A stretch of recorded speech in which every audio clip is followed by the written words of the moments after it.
I definitely didn't go to MIT. So rather than fixate on academic accolades, I focused much more on my extracurricular experiences. And by the end of my 4 years in undergrad, I managed to put together 6 different engineering work experiences on my resume, including ones at NASA and SpaceX. All 6 of those contributed significantly to me getting the dream 6-figure engineering job I wanted right out of college. And so in today's episode, I want to talk about how I managed to get 6 different engineering experiences while still in school. Before we start, I'm the Unhinged Engineer. I make content for young professionals in engineering like myself, and if that's something you're interested in, or you're interested in me vlogging my grad school journey at Georgia Tech, either of those, I'd highly recommend you subscribe to this channel. So I'm going to divide today's lessons into 3 different buckets, and these aren't buckets that you do in an order. They all kind of happen concurrently throughout your college experience. And those 3 things are actually getting work opportunities, getting things that we can put on a resume, and communicate in interviews in order to get more jobs later on. How you present these experiences in a professional looking way so that people take you seriously. And then the last, and in my opinion, most important piece, actually being a pro. Crafting a core set of competencies and even expertise, if we're so lucky, by the end of school that helps us get hired. Okay, so like I said, let's start off with finding opportunities. How do we actually get things we can put on our resume? Now, the reason I want to talk about this is because I think it helps us avoid a common pitfall I see a lot of people experience. In my opinion, people really overly fixate on internships. Internships are, as far as college is concerned, the creme de la creme of experiences, right? Everybody wants internships. They want to be able to say that they were paid by a real company to do real work. But people just spend the entirety of the first couple years of their college experience only looking for internships, and those are really hard to get that early in your career. And so that's why I want to talk about this pyramid of experiences. There's the ones at the top, which are the best and usually the hardest to get, and as we work our way down this pyramid in reverse chronological order, you'll see that there's a lot more opportunities to get real engineering work than you might think. So beneath the highest level of experience, which would be internships and also obviously full-time work experience, there's other ones I think are pretty valuable. Like, even if they're not as prestigious as an internship, they're definitely worth doing. So I have things here like research for a professor, especially if you can get paid, or even just for credit. Freelancing, so even if you're not employed by a company, you're offering your services and your time, hopefully, again, paid. And then, of course, hackathon. Organized, everybody gets together, building projects to solve some kind of problem or achieve some sort of goal. The point of these is that they're pseudo-organized and they're pseudo-paid. Take research, for instance. They're kind of organized because it's usually for a professor with a certain body of work in a certain area that they need help with, but also usually at the undergrad level, you get a lot of flexibility of what do you actually want to study. And at the end of the day, the goal is for you to learn, right? It's an educational experience. So you're kind of paid, you might get a little bit of hourly money, you also might get credit, and you're kind of organized in that way. So that's this middle rung of experiences that, even though they're not as official, quote unquote official, as internships, are still really, really valuable.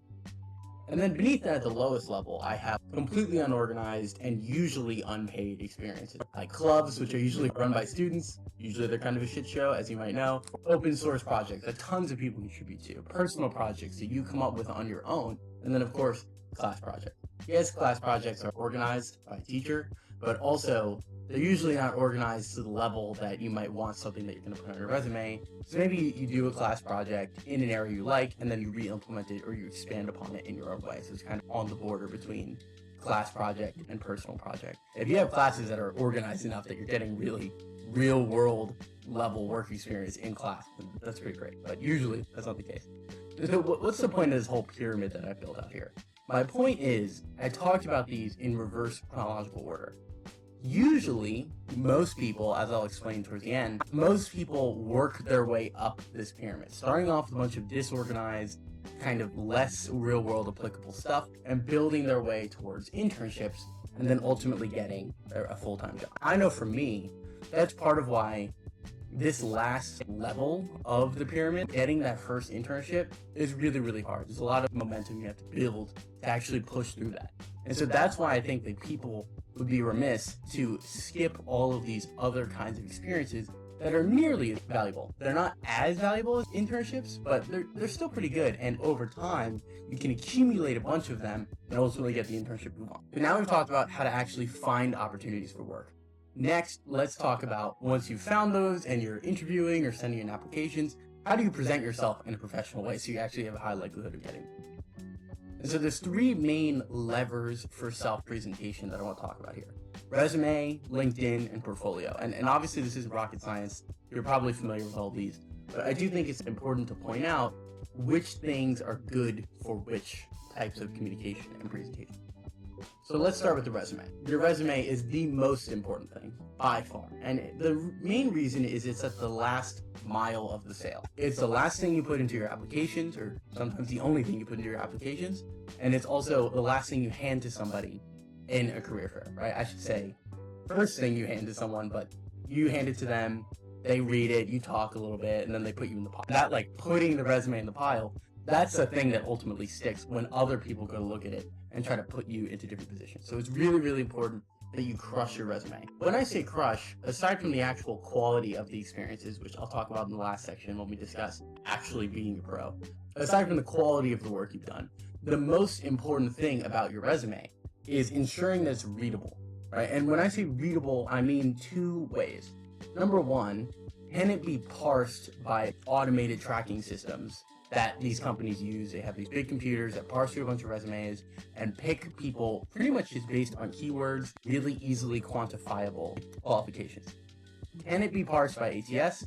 And can it be read by a recruiter? Again, getting back to the career fair, you don't want to hand them some garbled mess of half English and half kanji. You want it to be something that they can read really easily.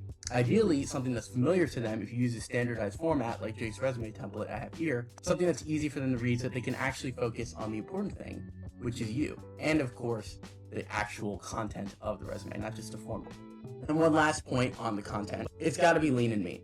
You only want the most relevant, most pertinent, most impressive experience on your resume. You don't want a bunch of other stuff. You don't want stuff from high school. You don't want stuff from church group. You just want work experience that is extremely relevant to the kinds of jobs you're trying to get. There are other venues for those kinds of circumstantial things, which leads me to my next point.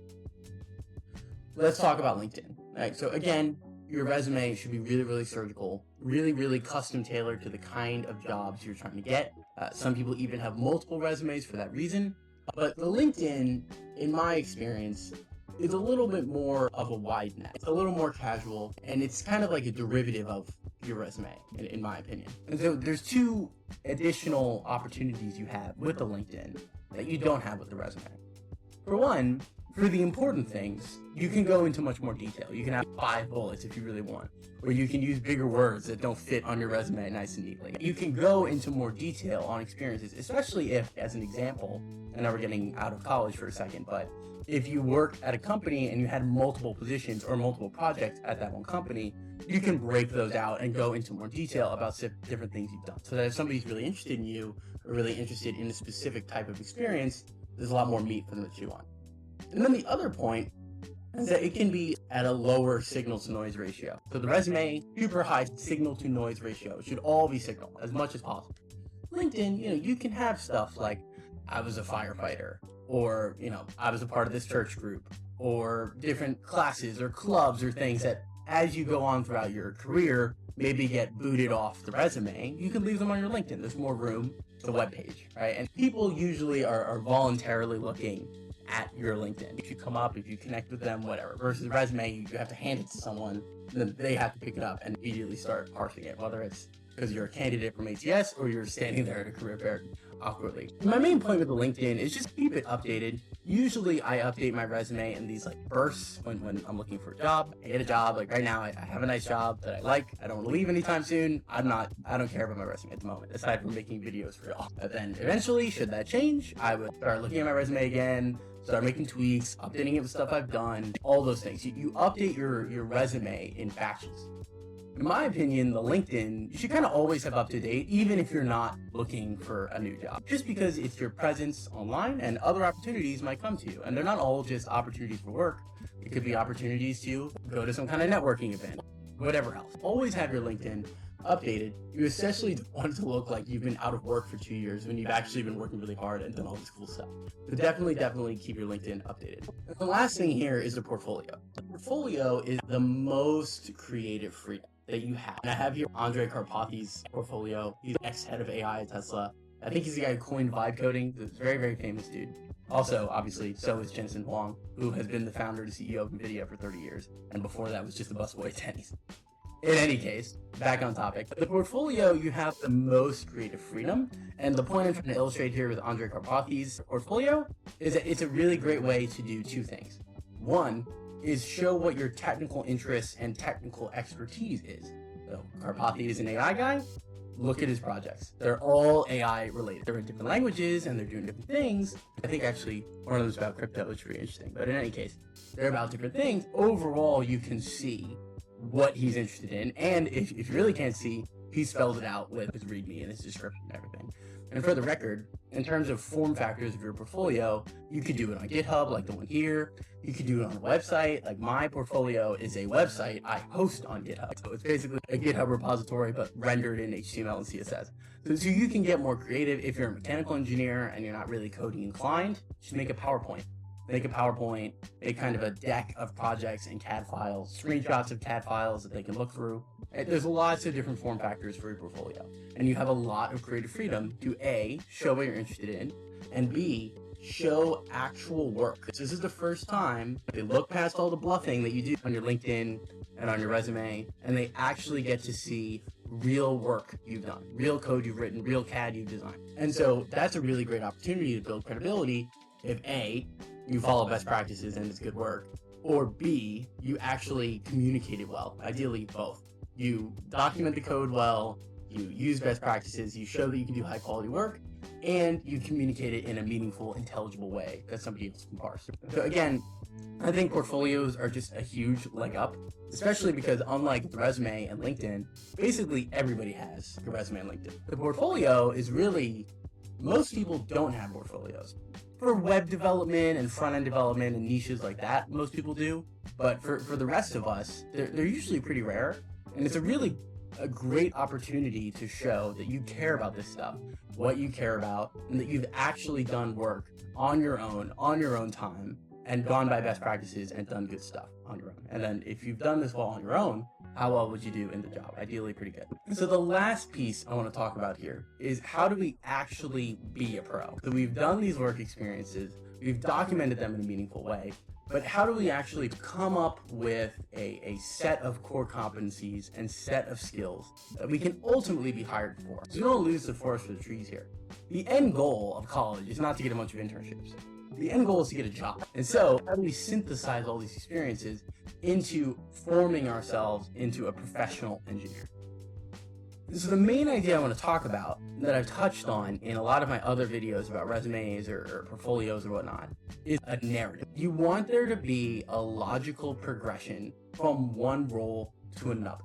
They should all tie together. So from the very beginning, make sure you're taking note of what you like and what you don't. I know at first you kind of have to be desperate, right? Beggars can't be choosers, but especially over time, as you start to figure out what you like and what you don't, and you get a little bit more buying power in the labor market, definitely start to tailor the roles you select to the interests you have, and especially the descriptions of the roles you've had to the roles you want. And then lastly, when you get to the interview and you're sitting chatting it up about your different work experiences, center the whole conversation about this narrative that you've laid out in your resume, in your portfolio, in your LinkedIn, whatever else. And I want to make something clear here. I'll reiterate it again at the end. You can't do all this as you go. Like, nobody's omniscient. We don't really know what experiences we're going to get and what our opinions of those experiences we're going to get. We might like things we thought we'd hate and hate things we thought we'd like. But I'm not trying to advocate for 2020 hindsight. What I'm trying to say is, as you're going through this very uncertain, winding road, be intentional. Take note of what you want and what you don't, and then reverse engineer everything. Your resume, your LinkedIn, your portfolio, the next experiences that you have, the references that you collect, all these different things. Like, tie all of them together around this core narrative about who you are and what you do, and then especially why you do it well. Versus, I see lots of resumes, and I've talked about them again in previous videos, that are just kind of like shotgun blasting stuff at the wall hoping something sticks. And I've been guilty of this before as well, but we all do it. But definitely want to be precise in the narrative we cast forward about ourselves. So to illustrate that point, I have my string of experiences in college that I went through, ultimately culminating in the full-time job I worked out of school. Just to go through really quickly, I started off as a mechanical engineer, basically just because I like math. That was it. I like math, and by the way, I hated coding coming out of high school. I did some volunteer work on an open source project during the pandemic. I did some paid research, kind of in the aerospace field, and then at that point, I actually decided I wanted to fully commit and do aerospace engineering as my major. After that, I bounced around. For one, I realized I like coding. I wasn't actually as bad at it as I thought. And then after that, I started doing research in control systems, and then different internships. I even had a hackathon all the way at the top there. So that just goes to show, just because I had them laid out in a certain order doesn't mean you always go to them in a certain order. And then, of course, towards the end of school, towards my junior and senior year, I had the 3 internships that ultimately helped me get my full-time job. So what am I trying to illustrate here? It's a winding road. I'm not lying to you and saying that when I was doing this volunteer mechanical engineering work on fluid mechanics and stuff, I knew that this was eventually going to culminate in experiences at companies like NASA and SpaceX later on. I had no idea what I was doing. I was just grabbing any and all experience that I could get my grubby hands on. What I did do, though, is I did take note of where I thought I was going, where I've come from, what I'm looking to do in the future. And as I went through, I started refining, again, the narrative about who I am and what I do, and of course, why you should hire me. So by the time I got to this hackathon, as an example, I already knew kind of the direction I was heading. Autonomy, AI, kind of half aerospace, half programming direction. I kind of was starting to figure that out, and then over time, that message gets more and more and more refined, ultimately culminating in getting a full-time job, which at the end of the day, getting a full-time job is all about breaking through the noise of the application process, like other candidates and ATS and all the other stuff. And one last thing to illustrate this point, if you could guess where the NASA and SpaceX experiences line up here, it probably wouldn't be where you think.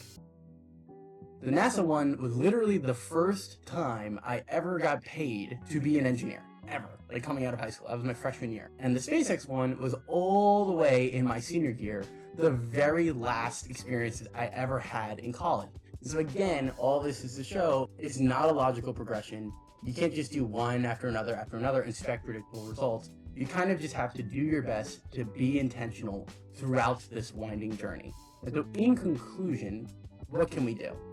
Number one, getting back to that pyramid, look where others aren't. Don't just rush to trying to get an internship at a FANG company or at NASA or wherever else. Look where other people aren't and amass unconventional experiences into experiences that you can really sell in a meaningful way. And again, I got lucky with NASA being one of my first ones, but you can see even after that, I did things like unpaid research and hackathons and other less conventional experiences. 2, build a really strong presentation. If you don't communicate the work you're doing, it's basically meaningless. So don't miss that opportunity to sell yourself. Don't sell yourself short. Really put just as much effort into presenting the work strongly as you do into doing it in the first place.